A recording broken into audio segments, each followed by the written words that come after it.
Hello, my name is Jay, and welcome back to my Tech Vault. And today we're going to be doing a personal challenge of mine to build the most smallest CPU cooler.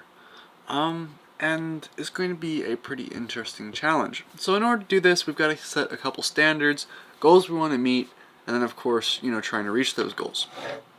So what do we consider important, especially for a super small CPU? Cooler. Well, first off, there's, coolers that are yay big, they're stock coolers. There's a lot of things that can go on there, and obviously the smaller you get, the louder the cooler gets as well. So within reason, I think sound is not going to be a concern that we have to worry about, but rather I think that I think it should at least be able to keep the processor or the system from shutting down. Obviously, the biggest problem here is that the cooler itself, once you get so small, there physically is not enough surface area to transfer all the heat off the processor.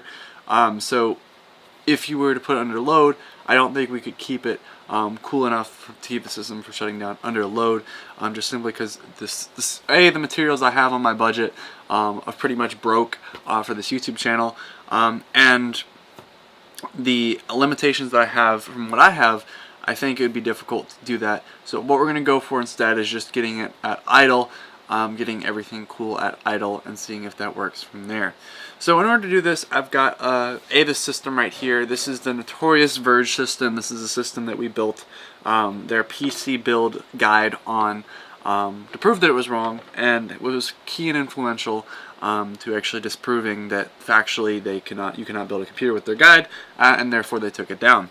So here, of course, is the famous system. This actually ended up breaking and actually has some hardware issues. There's some broken pins on the CPU socket, and with, as I said, this broke budget that we have at this channel from poor ad revenue rates, especially because The Verge, we're going to be instead just dealing with this motherboard. It's missing the PCIe, some pins messed up, and I can't get a graphics card in there and it's post. So we're just going to continue with the integrated graphics, which will heat up the processor a little bit more, and we'll just use that as kind of the stock readiness, or I guess the stock, processor, things like that. So first thing I'm going to do is I'm going to kind of fool around with some stuff, get a prototype going, then we'll test it.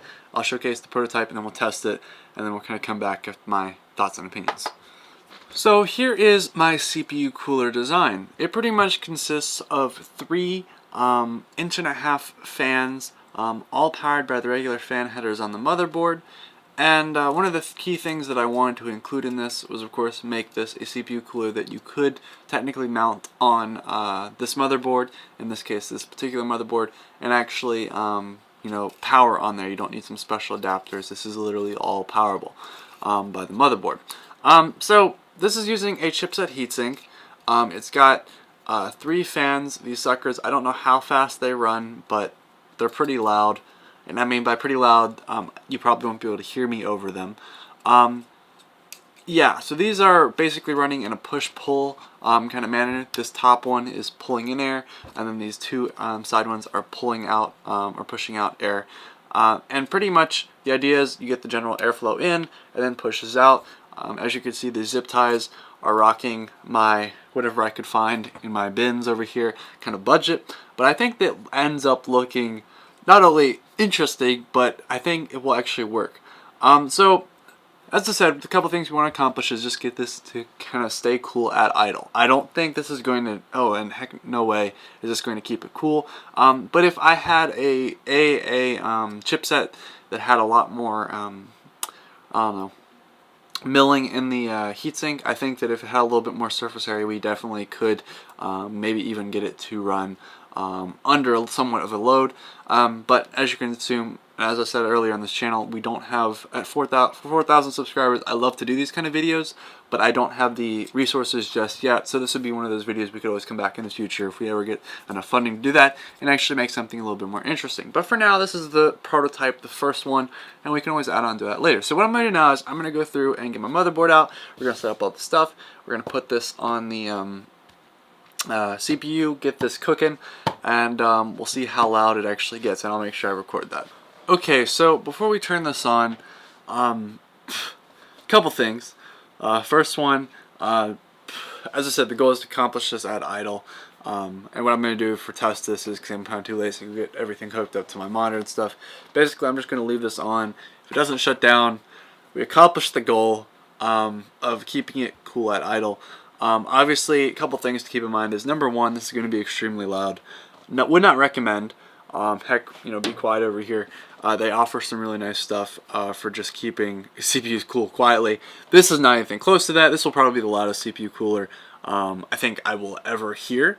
But another thing, this will also be, of course, very small form factor, and so for server applications, I think this is what these fans are for.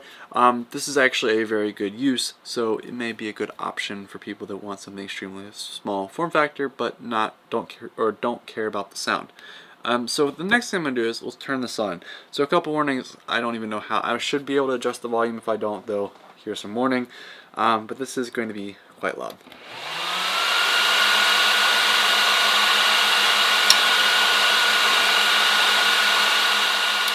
So to talk over this a little bit louder, I don't even know if you guys can hear me or not, but this thing is quite loud, and it is actually putting out a good bit of airflow as well. And I'm watching out for my fingers, because I really do not want fingers destroyed. But as you can hear, it's pretty loud. So what I'm going to do now is I'm going to leave this and see if it shuts down or not.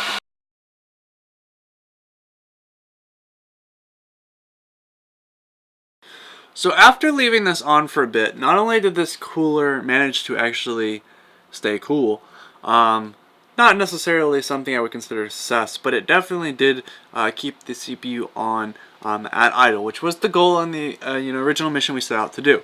Obviously, if we wanted to go through and make this something you could put under load, we would of course need I think in my personal opinion, a better heatsink to use that on. I think this is definitely a chipset heatsink. It is not designed to handle this kind of temperature. But of course, if we were somehow able to go through and do that, I think it would be a much better, CPU cooler, and I think we could definitely get some better performance out of it. So this has pretty much been this video. In the future, though, I hope to get my hands on a smaller heatsink or something that's a little bit more milled, and then maybe go through and do another video follow up to this.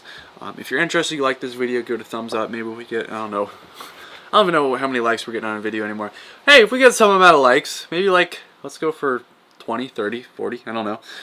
We'll say we'll go try and do another one. I'll tell you what, if we get 100 likes on this video, I will go through and do like a complete underload CPU cooler. I will do all of that, and we'll go figure out. I'll actually spend the money out of my pocket, and we'll actually get a CPU cooler that's this small.